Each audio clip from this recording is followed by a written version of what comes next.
Hello there, Virgos. Welcome to your tarot reading. So, without further ado, I feel that the energy for this reading is really about, changes coming in at the very last minute. Okay, so I do sense some really major changes coming into the picture for you, and I feel like the message I'm getting is sooner than expected, but then at the same time it's like very last minute, very unexpected. So that's what I'm getting, and it's kind of a contradiction. So let me just explain. I'm feeling almost like there's something that you have been thinking about, trying to manifest for a very long time. And I feel like for many of you, might be 2 years, the past 2 years, you're just like, I'm waiting around for it. And you're not one to, sit around idle and wait for the tides of change to come swooping in. You guys are very, productive. And you guys are quite like busybody. You like to stay productive. You like to be efficient with your time. So it's not like you're sitting there mulling around waiting for things to come in. So on the one hand, it's always, on the forefront of your mind that you want to implement something. You want to change something. You want to do a drastic move or something very, very, I want to say like, it's like a change that is quite drastic for a Virgo. It's quite a drastic change, okay? Because you guys are still a creature of habits. But I feel like you've been mulling over a situation for a very long time. And so it's always on the back of your mind. It's also, on some days, it's on the forefront of your mind. And so I feel like you've been waiting for the opportunity or the chance encounter or something to manifest itself. And so I feel like even though you've been waiting for it for a long time, the way that it comes in, it's like when you've given up hope, or when you just like kind of clear it, or maybe even move it from the forefront of your mind into the back of your mind and focus on other things and, finding enjoyment and still moving on with your life. That's when this major drastic change is going to come in. And so it's coming in at a very, I want to say opportune moment, but also very unexpectedly. Okay, so that's what I'm seeing. I saw 2 images for you, and I feel like the first image is definitely in relations to your love life.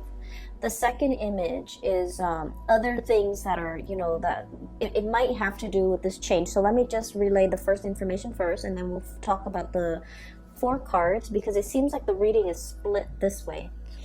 So first of all, I see this man. He's wearing a coat. It's like autumn.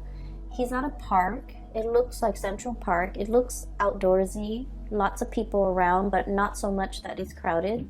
There are a few pigeons on the ground, and he's wearing like a brown coat. He looks very handsome, like he's, probably 35, 40 at the latest. And he has like a little Ziploc bag of like breadcrumbs, and so he's kind of casting it onto the ground, and the pigeons are like pecking at it. And so he's doing this. He's in a very calm state, but he's thinking about somebody. Okay. It looks to me like, he's on his lunch break, taking a walk, feeding the pigeons, or maybe he finished his sandwich and there are breadcrumbs in that bag, so he's feeding the pigeons. But either way, he looks like he's in an office type of a work environment, because he's dressed like, loafers and slacks and a shirt without a tie and a brown coat, like a brown trench coat. And so he's thinking about somebody else. He's thinking about somebody. And so the scene kind of splits in half, and there's another image. While he's feeding, there's another image of a woman. She's really pretty. She has blonde hair, and she has a mole, a very distinct mole on the bottom, I want to say right. Yeah, it would be the bottom right side of her chin. Like it's a small speckled mole, but it's very distinct for some reason. She has like red pinkish lipstick on. She's in the kitchen. She's wearing an apron. She has blonde hair. She's very young, like probably around the same age. She's cooking a pot of soup. So a really big pot of soup. And she's tasting it from a ladle, and she's adding a little bit more seasoning, salt, pepper, whatever it is. And then she turns off the stove, like it's ready, so she turns it off. And she's looking at the stove, then she looks at her living room, and she's alone, you know, in this house, in her space. And she's kind of thinking like, you know, this is such a big pot of soup.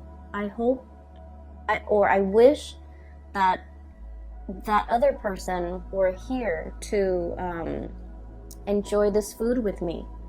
So it seems like there is a situation where the two of you might have been broken up. I do see, you know, the split scene as in two people that miss each other, that long for each other's company, that's heavily thinking about one another. That's like the whole concept about sharing food, cooking for one another, you know, I guess connecting through food. It seems very nurturing. It seems like it might have been a relationship where there's a lot of community, there's a lot of caring, there's a lot of tenderness, there's a lot of like, you know, mutual affection, and you know, it's not like you wouldn't eat and cook for somebody you don't like, right?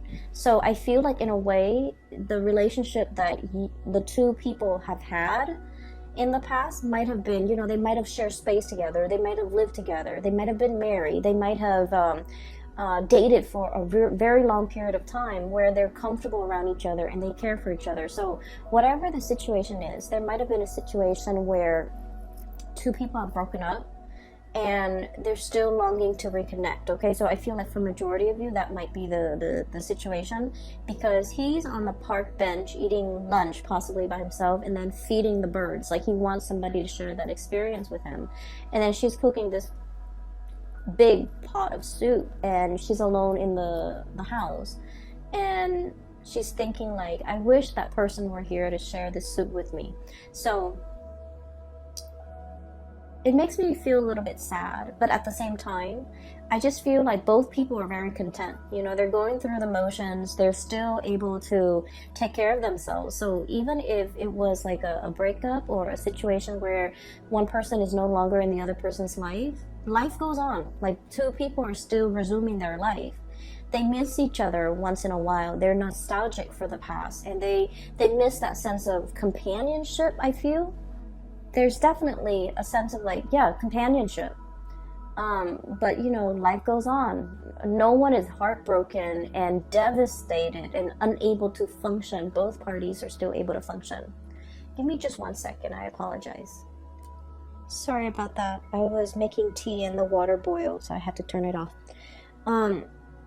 Going back to that image that I saw, I feel for many of you, the fact that these two people are, you know, in different places, like there might be like geographical distance, and the fact that they're heavily thinking about each other denotes to me like a really strong soul connection. Okay, and it's depicted here. I have the Two of Cups. This is the sense of companionship. Okay, the Cups energy deals with like emotions and also spiritual energy, where two people feel very, very connected. Okay, when they think about you, you know they're thinking about you, and it's sort of like, you know, feeds into this loop where you end up reverting to, you know, thinking about them, and vice versa. So it's a situation where two people are very, very deeply connected, really care about each other. There might be great compatibility as well. Really great compatibility between two people. So for you, especially if you're in a long distance relationship, I feel like there is an immense sense of longing, wanting to be together, wanting to connect, wanting to, you know, share the experience with another person. And then I also feel for others, there might have been a situation where it's like distance, like admiring somebody from a distance is what I'm seeing. I have here the Hermit, and the Hermit is a lonesome card. It doesn't mean loneliness. It seems to me like some type of remote viewing. some type of like distance associated with you and another person. And this combination, the Hermit and the Nine of Pentacles, admiring somebody from afar, admiring somebody's beauty, admiring the way that they look, and yet being so shy or so hesitant about letting them know how you feel about them. Okay, so if you're geographically distant from the person that is, you know, really occupying a lot of your thoughts, and you're thinking heavily about them, I feel like they are definitely also thinking about you. And then I also feel, you know, with Virgos are deeply shy by nature. And so I do sense that some of you might have somebody that you're really admiring from afar. You know, you're like wanting to touch them, wanting to talk to them, wanting to communicate, wanting to really tell them how you feel. But in a way, your feelings for this person scares you. You like to be in control of your emotions. You're also very rational. And I've mentioned this before, but Virgoing people don't fall in love. Like, love at first sight is not a thing for you guys. You can date somebody for a very long time, but if you haven't, you know, made up in your mind that you're in love with this person, you might never fall in love with the person. So I feel like, you know, you're very sensible and just like even keel and level-headed when it comes to relationships, when it comes to love, when it comes to emotional expression. And so I feel like you're feeling this wave of emotions overcoming you, and you kind of, you know, shrug it off or cast it aside. You're like, that's not rational. I barely know this person. It's not rational, you know, to like be head over heels and fall in love with someone when I barely know them. So I feel like you have someone that you're really admiring. You really like this person. They're very independent. I'm getting a feeling of like somebody who might be, let me see, like somebody who's quite exotic, who you know, there's something unique about them. So the woman with the mole on her face, it's coming out, it's near her chin. So like, I feel like you're dealing with someone who's not stereotypically, like, it's not somebody that everyone would consider like classically beautiful or classically handsome, but for whatever reason, there's something about them. They have charisma, they have stage presence, they have magnetism. There's something that makes them very unique, and other people cannot help but stare at them twice.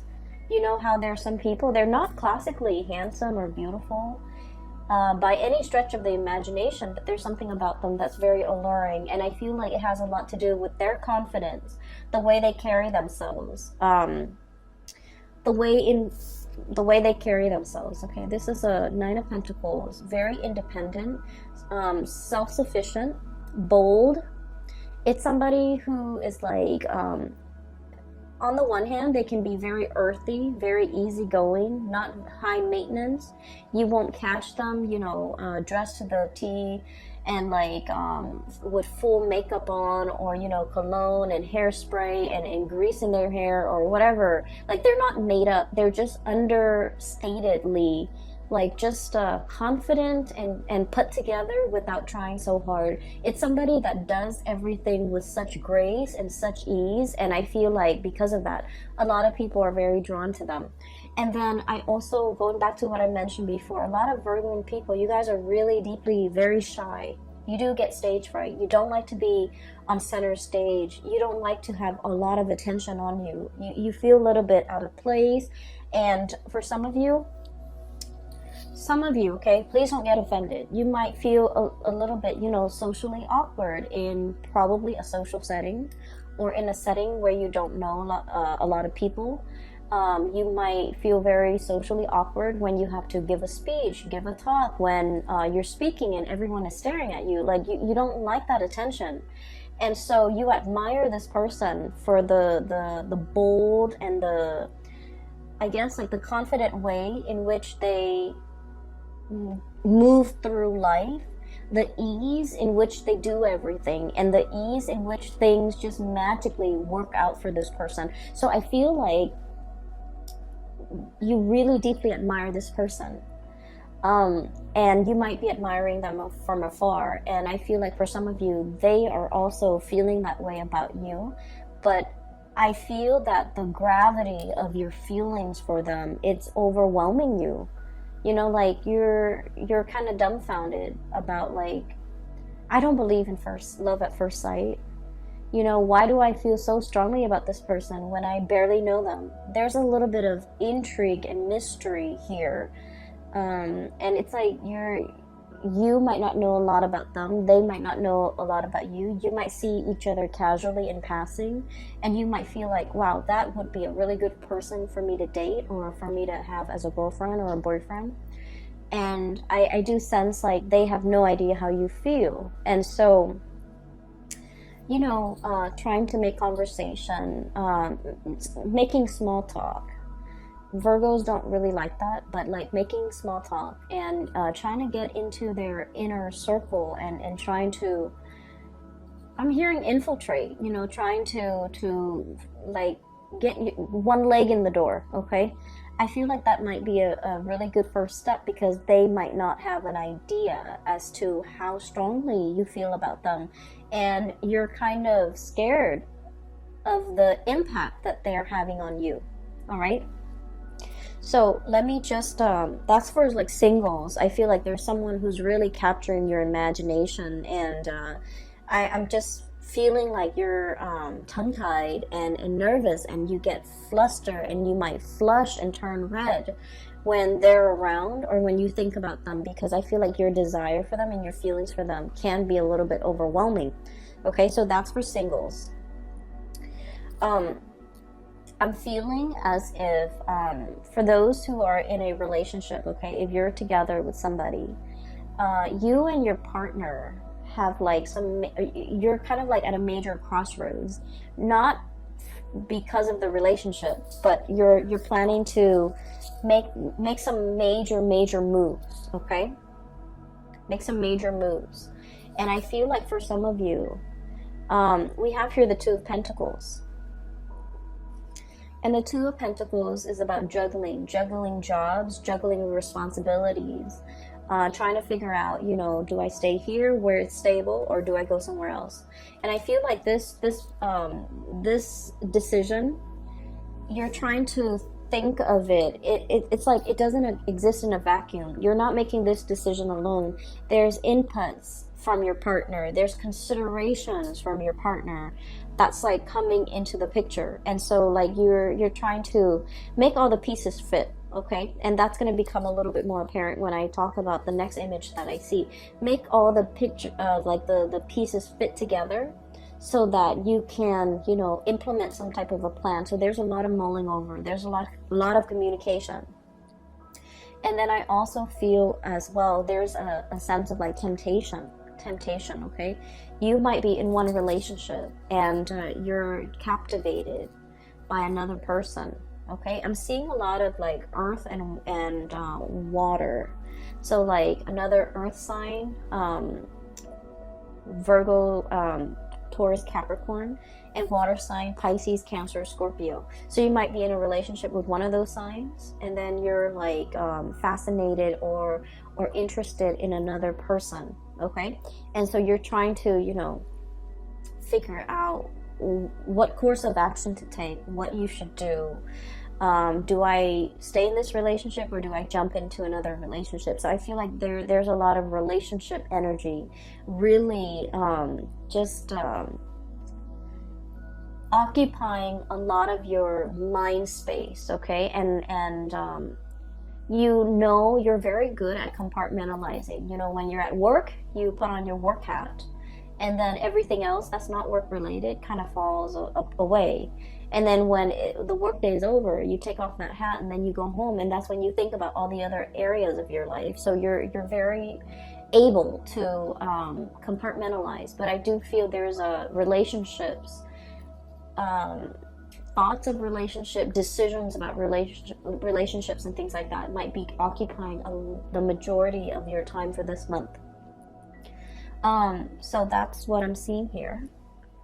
The second image that I saw is I see this jigsaw puzzle. It's a scene of like a tsunami, like an ocean, you know, waves coming in.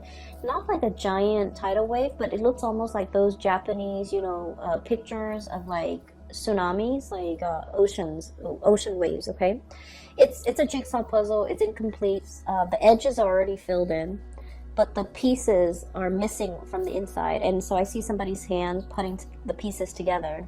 And the person finds this piece, and the color scheme is very, very similar to something that's part of the wave over here. The color scheme is really similar. So you know how when you do jigsaw puzzles, the strategy is do the edges and then, you know, group all the pieces together that have similar color schemes and then go from there, right?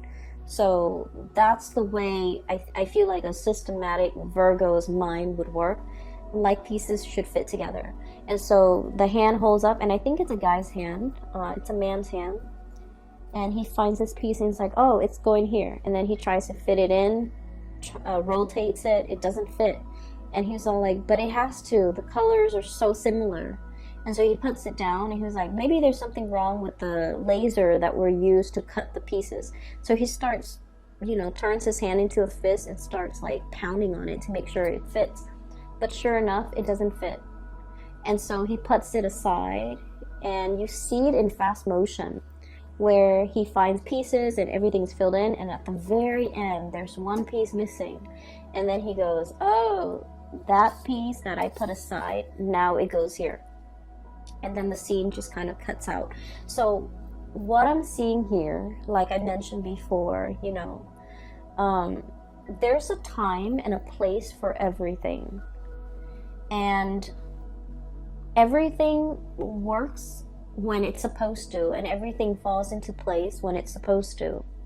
If we, you know, try to change that logic and try to fit something where it doesn't belong, and we try to stomp it and pound it in, it's still going to resist. Okay, so I definitely feel like there was something that you thought was really right, like in your hearts of hearts, in your mind, no matter how much you mull it over, you're just like, it's perfect, it has to work, it has to work. And for some reason, it didn't work. For whatever reason that you couldn't even understand. I guess that reason was never shown to you, and even to now, you know, whenever that situation happened in your life, even now, you're still perplexed about it. And you're just like, well, it didn't work in the past, you know, and I don't know why it didn't work. What will happen now to make things work? So I feel almost like this, you know, it's like a infinity loop, you know, this things coming back full circle, where you're reminded of a time where you tried something and you were so 100% sure that, well, the colors are similar, the edges are similar, why didn't it fit? And now a similar situation is coming around, and you're just like, what if it doesn't fit this time? What if it flops on me? Right? And so I feel like there's something coming around full circle, okay? And whatever didn't work out before, it's going to work out now, because in the past, you forced it. You pounded it in. And I feel almost like you were so focused heavily on the details, on the, I want to say like you might have been focused on, I guess like it's sort of like wanting something so badly and making sure that it fits even when the physical environment was not right. Does that make sense? And I mean, it got to the point where the man with the jigsaw puzzle, he was like using his fist to kind of like hammer it in, but it didn't fit. And so they're telling you whatever that situation was that made you feel like you doubted your intuition, you doubted your judgment because you were so sure whatever it was, it's coming back around. And now you're in a much better space where you're not trying to make things fit, where you're not trying to force things, where you are operating from a place of wisdom and allowing. And that's when the situation is like, it's right, okay? So there's a time and a place for everything. We have to be able to see the big picture in order to understand how the parts all fit together. Does that make sense? And the reason I say that is you have some two cards here that are back to back. 5 of Swords. And then the 6 of Swords. I'm sorry. 5 of Wands. Excuse me. And then the 6 of Wands. Okay? So, I'm sorry. This is the 5 of Swords. So, the 5 of Swords is a situation where we're kind of like arguing, bickering. And the sword energy denotes communication, thought processes, mental processes that might have been faulty, where no one is really getting a word in. Everyone is bickering. Everyone is trying to, be right, trying to prove that they're right. And with the 5 energies, 5 indicates some major turning point, some major change, okay? And then we have here the 6 of Wands, which is a victory. There's a situation here in the past, it was punctuated with a lot of conflict, with a lot of faulty reasoning, with a lot of just like, I believe this, even though I haven't really done the research, I still believe this. You might have been dealing with people like this in your environment where the energy that they kick up around them was like a repellent for good things to come, okay? There might have been an environment that you were in where, let's say this, okay? If you're like ever walking or running on a dirt path, right? If you're running or walking on a dirt path, with every footstep or with every step, it kicks up a little bit of dust, right? And so just imagine energetically when you're in this type of environment where people are constantly bickering, constantly shuffling around, moving around, trying to prove themselves right, trying to one up the other person. Like, if it's like laden with a lot of chaos and a lot of activity and a lot of competition, it creates a major dust cloud, like a major sphere or a major environment where there's a lot of, negativity, negative energies. And so it repels, you wouldn't want to walk over where that dirt cloud has been stirred up, right? And so this environment was a repellent for good things to come in the picture. And so whatever it was that you were trying to do, I feel like it flopped down. It didn't have a lot of support. It just couldn't see the light of day. It couldn't rise above the dust cloud, okay? So I'm a little bit inclined to say that the people you might have had around you might not have been good for your growth. The work environment and the colleagues or the energies just surrounding the work environment was not conducive for good things to attract good things or to even, be in alignment with you. And so I see you turning your back to the situation, okay? No more bickering, no more pettiness, no more conflict. I'm turning my back. And as soon as you decide to turn your back, we have a lot of victory, a lot of success coming through. And I'm almost seeing like one after another, like a series of successes, one after another, because you decided to turn your back. You decided to kind of retreat from the ground, okay? Climbing up into the tree, elevating yourself, seeing above the dust cloud, and being able to operate and function from above that cloud of negativity, and to be able to, warm yourself in the sun and to be able to attract a lot of success, okay? So what I'm seeing here is there has been a major change. Whatever didn't work out in the past, I do feel a lot of, success, victory is coming in as a result of you, needing to change this environment in your life, okay? There's some major news associated with it as well. We have here the Page of Swords, and the page energies are snippets and messages coming through, And I do feel like resolution, okay, like being wanting to make a decision but not having all the information, waiting on communication from another source so that you can decide which option to go with. Okay, so I do feel for many of you there's some major swift communication coming through this month in order to splice through that dust cloud and to be able to let things settle, and for you to decide on major changes in your life. Okay, and what I'm seeing as well for many of you, this is like leaving troublesome friendships, colleagues, petty people, I would say.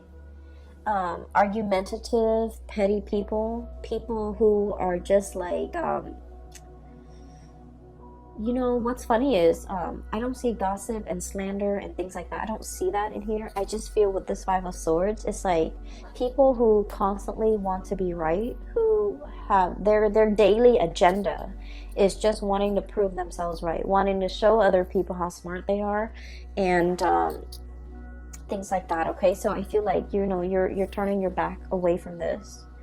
And you might at this point in your life, no longer feeding into this, no longer interested, like you're just disinterested in what's over here because you're seeing the bigger picture. You're looking at things from a higher vantage point, and you're leaving these mortals to squabbles amongst themselves because you're just disinterested. You're disengaging, and you're distancing yourself.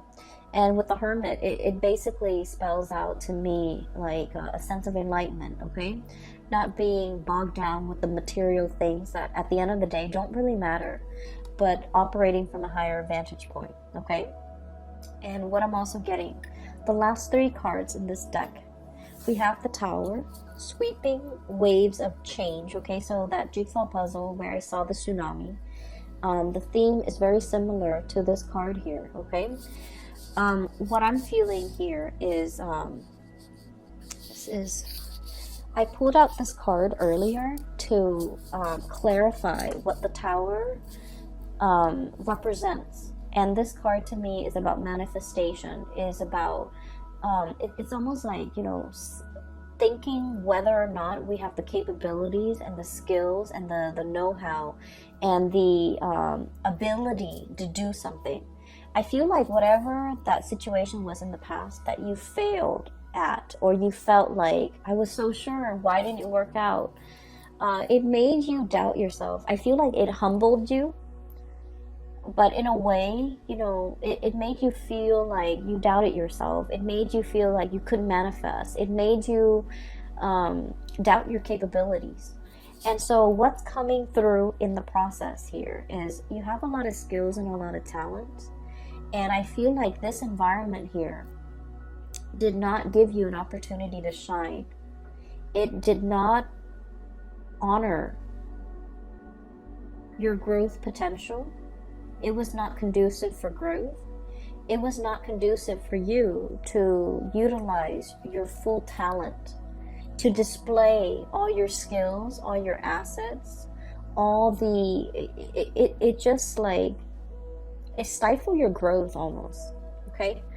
And so there is a huge sweeping change coming into the picture. So this is a mermaid here, Five of Cups, okay? Wondering about something that, like a missed opportunity, okay? Longing for something that's no longer in the picture. But I see this as like a scorched earth, okay? This is a mermaid.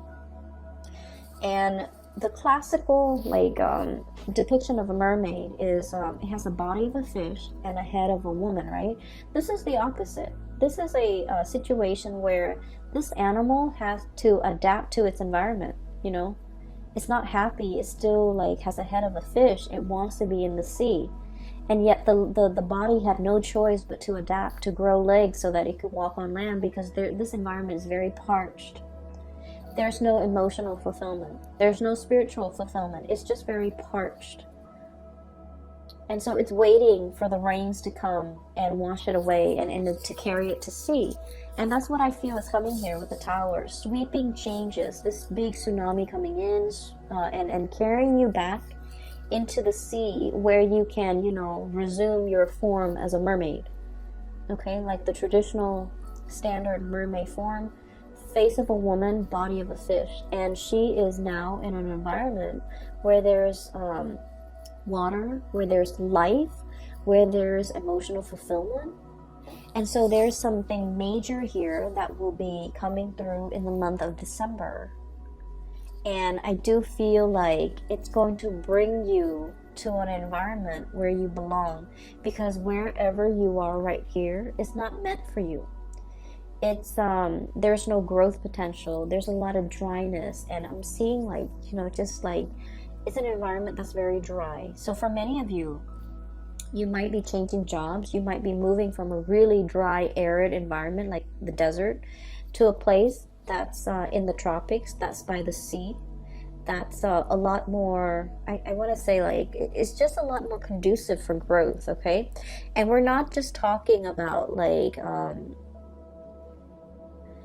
a place that's green and lush and things like that. We're talking about emotional, spiritual growth. We're talking as well career growth. We're talking as well, you know, being in a new environment where you're able to develop to your full potential, where people appreciate all that you have to offer and they don't take you for granted, pretty much, okay? So that's what I'm seeing here.